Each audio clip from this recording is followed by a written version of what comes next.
Hello and welcome to another video. Today I'll be showing you how I made this 1830s day dress. I thoroughly enjoyed the process and hope you will too. As a side note, I made a video about the stays that go under this dress. If you'd like to investigate, I've provided a link. Now without any further ado, let's get started. The first step was, as always, a pattern, which here I am laying out over my lining and tracing. This is the truly Victorian 455 pattern, and it includes options for day or evening wear and flat or gathered bodices. Though the instructions aren't the most detailed, the design is simple and clear, so I think it wouldn't be an issue for anyone's comfort level. I started by cutting the fabric for the bodice lining and sleeves. For the lining, I used a crisp white cotton and traced each bodice piece over 2 layers. The center, back, and side pieces were cut on the straight grain, and the center front on the bias as the pattern dictated. The sleeves, however, are massive, so I cut each one separately on the fold rather than trying to fold twice to cut both of them at the same time. These were also cut on the bias, which irked me a little because it made fabric economy less efficient. Then I pressed each piece to remove wrinkles. This fabric had apparently had quite a rough life before I got it, because there were some very stubborn creases that I discovered I would have to live with. Because I was worried about the pieces stretching with handling, especially the bias cut front pieces, I stay stitched them as recommended by the pattern. I particularly like stay stitching as not only does it prevent stretch, it also prevents fraying.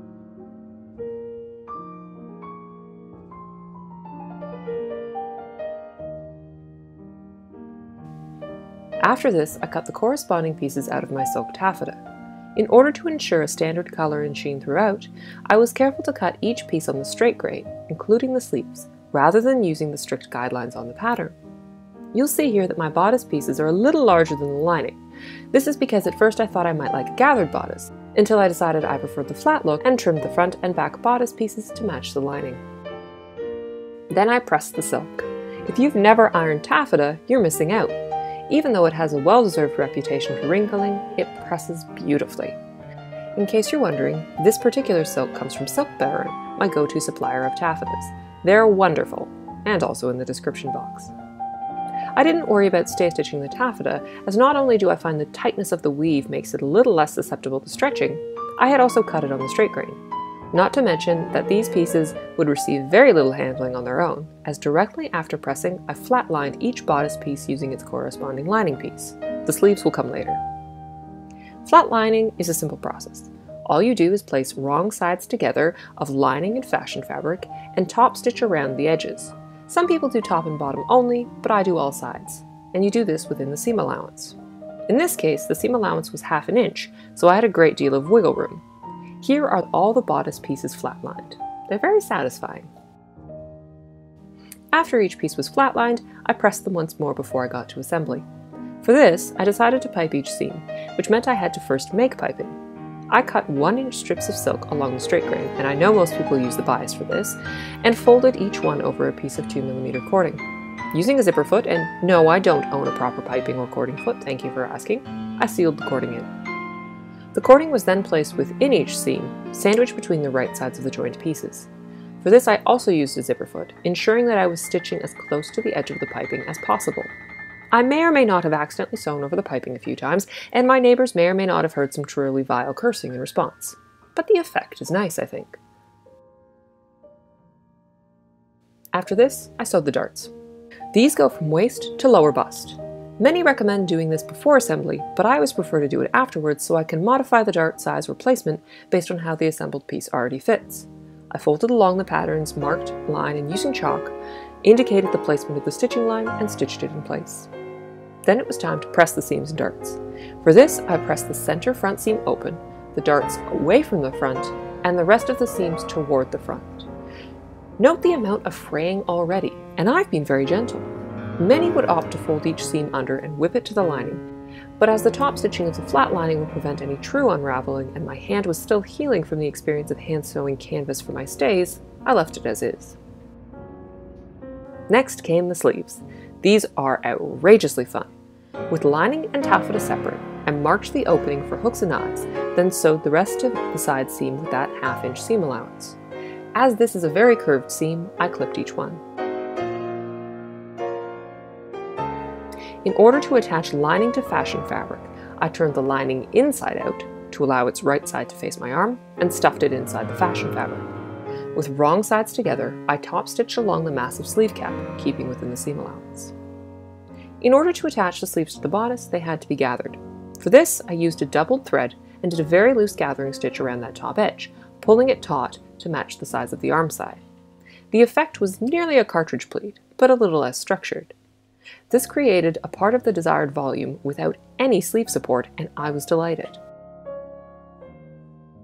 Once gathered, I could set in each sleeve, once again piping the seams as previously shown. With the bodice done, I moved on to the skirt. The skirt has 3 panels, a center panel with a gentle slope on the top edge, which is to accommodate the curve of the bodice, and 2 rectangular pieces for the sides and back. I cut identical pieces from the lining and taffeta, pressed, and assembled. I had to take a quick pause on assembly since my sewing assistant needed to be persuaded to sit on his pillow instead of on my taffeta. He will often sit by me as I sew, hence the pillow placed in the exact middle of my workspace. With my assistant settled, I got back to skirt assembly. The seams were very straightforward. The slope center piece was joined to a back panel at either side, and then the 2 back panels together with an 8-inch gap left open at the top to create a placket. After pressing open the seams and stay stitching the top edges of both lining and taffeta, I could join lining and taffeta together. This was also simple. With right sides together, I sewed the standard 1/2-inch seam along the bottom edge, turned the right way out, and pressed. In order to join the skirt to the bodice, I gathered as I had done the sleeves, piped, and sewed the right sides together. My machine was furious at the thickness of this, but we got through it. At one point, I did have to give up my seat, as someone had decided it was playtime. This tape measure now has teeth marks in it. I wonder why. With everything joined together, I could do the finishing touches.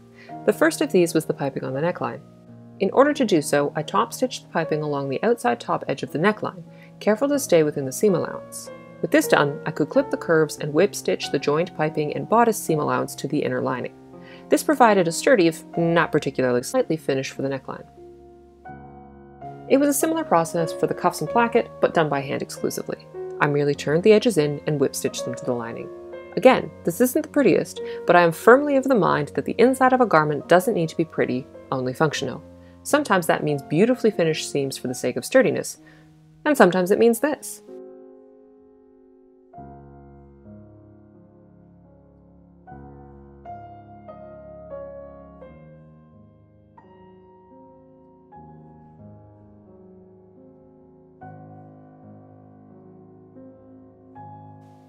With the whip stitching done, I could attach the hooks and eyes. The cuffs fastened without overlap, using 2 pairs of hooks and eyes on each sleeve. However, in order to allow for the back placket to overlap and conceal the fastenings and underlayers, I set the hooks 1/2 inch in from the outer edge. I realize I may have put them on the wrong side, but by the time I actually noticed, I couldn't fix it. At any rate, it hardly matters. For the back placket, I ended up using a total of 9 pairs of hooks and eyes. With the gown now wearable, I could take a few photos and a bit of video of the dress. You'll see it also has a basic pelerine. More about that later. For a while, I had been quite worried about the height of the waistline, as it felt a little low given the fact that I'm naturally very high-waisted. But here I relied upon the expertise of my dear friend at Cloak & Tailor, who has guided me throughout the project and throughout the 1830s, and lo and behold, the waistline is fine. Hooray! I bought a lovely reproduction belt buckle from Ensembles of the Past, mounting it on a red silk belt of matching fabric. The buckle is delightfully heavy and perfect for the era, and there will be a link to Sarah's shop in the description box. Another key element of this look was a pelerine. I started with a rough pattern to get a general shape. This is perhaps the ugliest example of reusing fabric scraps for draping purposes, but the old adage is true, waste not and all that. Using my pattern, I cut 2 layers of this lovely organdy I purchased from Renaissance Fabrics. There's a link for this also. In order to attach the 2 pieces, I sewed them right sides together, trimmed off the excess seam allowance, and flipped the pelerine right side out. I used my sewing machine to sort of serge the edges, as I didn't care to finish these either by hand, by rolling the hem, or by embroidery. You actually don't need a serger to serge, folks. I simply set my machine to a wide and fine zigzag stitch and guided my fabric through. After that, I embroidered a simple border around the outside. Perhaps I'll go in later and do some intensive white work, and perhaps not. And that's all. I hope you enjoyed the process. I know I did.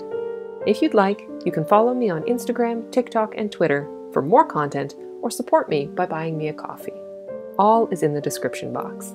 Thanks for joining me today. Take care, and I'll see you next time.